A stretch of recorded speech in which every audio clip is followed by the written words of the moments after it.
Today I want to discuss the Legislative Audit Report for the City of Cotton Plant, Arkansas. The report is approximately 8 pages. It's dated December 31st, 2023. It is the Financial and Compliance Report for the City of Cotton Plant, not to be confused with the Water and Sewer Department audit that the city is responsible for having done by the end of December, also in order for them to get state funding. Now, like I said, this report is 8 pages. However, I'm only going to discuss 2 pages with you, which is the letter from the auditor and explaining the issues that he encountered while performing his audit. As to the mayor, the auditor states, the following issues were noted during payroll testing. We were unable to substantiate salaries paid to the payroll preparer because timesheets lacked sufficient details such as dates, times, and hours worked. Said they did not always contain the employee's signature certifying the hours worked. The timesheets did not always contain supervisory approval. Additionally, some timesheets were stamped with the mayor's signature stamp, which according to the mayor, it was not kept in a secure location, and she was not aware of who was using her signature stamp. She also stated to the auditor that the timesheets were not always provided to her for review.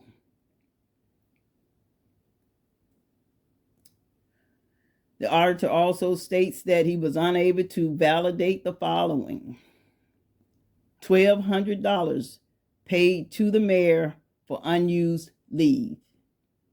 The mayor did not maintain timesheets or leave records documenting leave time used, and the city did not have a policy regarding payments for unused leave. After we questioned the payment, the council on October 8, 2024, approved 2 weeks of vacation for 2023 for the mayor. However, the meeting minutes provided lacked clarity regarding the details of the approval. Subsequently, the mayor reimbursed the city on November 25th, 2024. The hourly rate approval for the amount paid to the payroll preparer for the period October 24, 23 through December 31st, 2023. They were unable to validate that information as well. Other issues that are of importance or that you should be concerned with is cash receipts and disbursement journals were not properly posted in the general fund as required by Arkansas Code annotated sections 14-59-110 through 111. Next, bank accounts were not properly reconciled for the general beautification, administration of justice, bowl teams, Act 833, and payroll funds in non-compliance with Arkansas law. The city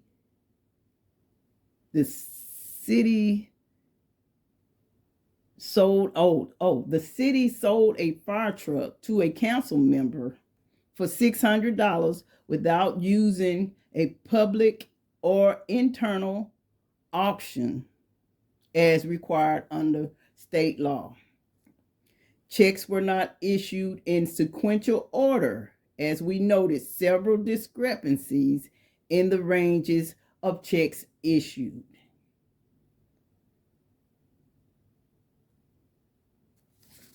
Those are the main issues that I want to bring to your attention. But you can go to Arkansas Legislative Audit, arclegaudit.gov reports to get a full copy and to review it for yourself. It's about time that these rural communities have the spotlight brought on them, just as these cities are having the spotlight brought on them. Cotton Plant is a Democrat city. No, it's a Democrat town. Has been run by Black Democrats for at least the last 30 to 40 years. And yet it's the poorest city in the state of Arkansas. 90% of the kids in Cotton Plant live in poverty. Yet you have a nonprofit out of Little Rock, the Cotton Plant Club of Little Rock, or Greater whatever of Little Rock, saying that they plan to help with or at least this is what they said in their media interview, they want to help deal with the tires and help deal with the water situation. How do you help in the midst of all of this? How do you help a leader who clearly has no problem breaking the law? How do you support that? How does a nonprofit support that? Why are they not going in and offering assistance, professional assistance, to help to get the finances back on track? When Clara decided to run for office, this is something that she said was key, that she was interested in fixing. But yet, rather than fix it, she's made it worse.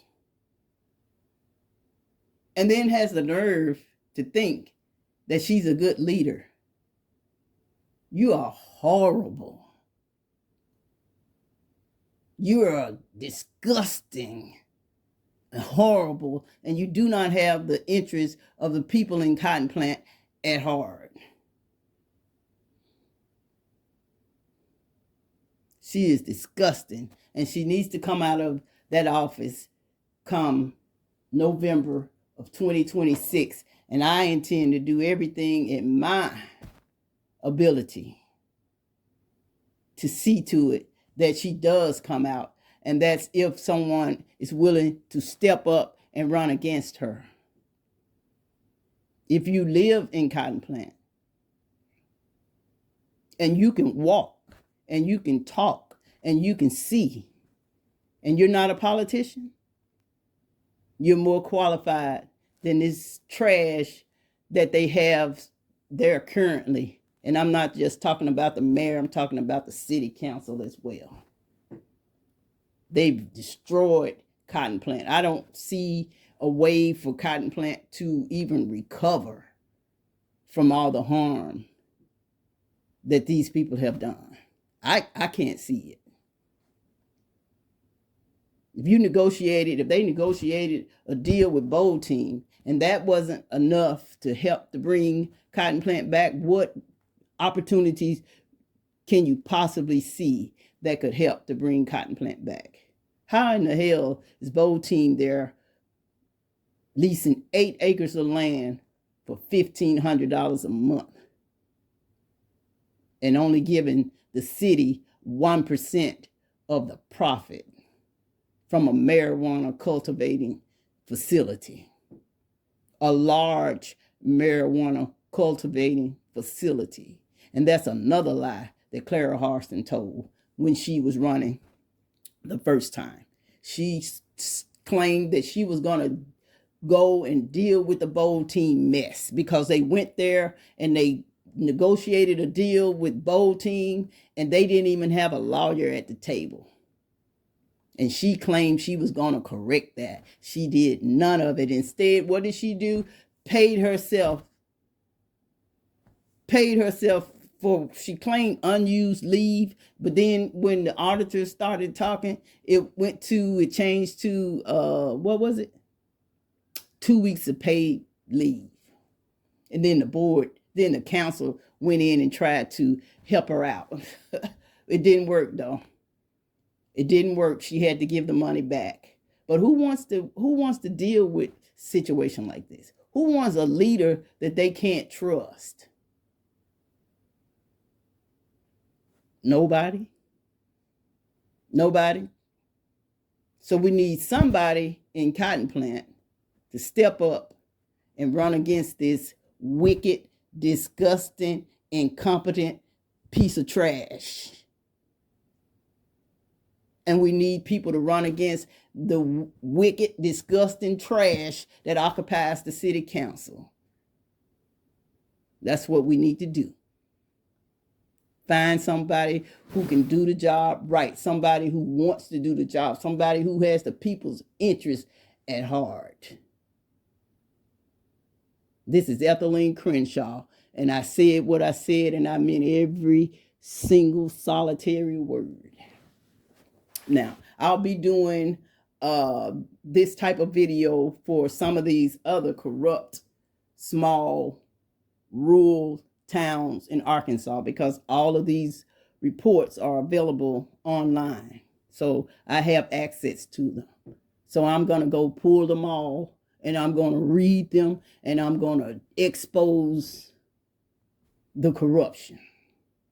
And I hope other people will take the time to pull these reports and take a look at them. As soon as they're done with the Cotton Plant, as soon as Cotton Plant is done with the water and sewer audit, rest assured I will be requesting a copy of it from the Joint Legislative Audit Committee. And that'll be all. Stay tuned for next time. Like and subscribe. Thank you.